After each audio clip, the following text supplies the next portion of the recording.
High সবাই, কেমন আছো? আজকে বিকালে আমি একটু নিজের স্কিনটা একটু পরিষ্কার করছিলাম আর ভাবছিলাম কি করা যায়, খিদেও পাচ্ছিল। তো আমি এখন ভাবছি কি বানানো যায়। ইউটিউবে একটা খাবার দেখেছিলাম, চলো ওটাই বানানো যাক। তো এখন বসে ও ঘুমাচ্ছে, তো ও ঘুমাতে থাক, আমি এখন যাই, নইলে ও উঠে গেলে আর করতে দেবে না। চলো, এখন আমি আলুগুলো সিদ্ধ করে নিয়েছিলাম প্রেসার কুকারে, এটা দেখানো হয়নি। দিয়ে যা যা উপকরণ লাগে তো সব কিছুই আমি দিয়ে দিচ্ছিলাম এখানে একটা একটা করে, বেশি কিছু নয়।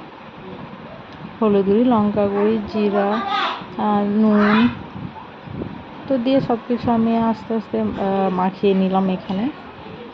যে তারপরে আমি একা করতে দেরি হবে না, মাকেও ডেকে নিয়েছিলাম। তো এখানে চিজ ছিল, বিস্কুট গুঁড়া, ডিম, তো সব কিছু দিয়ে বানানো হচ্ছিলো। মা তৈরি করে দিচ্ছিলো, তো আমিও সাথে তৈরি করতেছিলাম। এ উঠে গিয়ে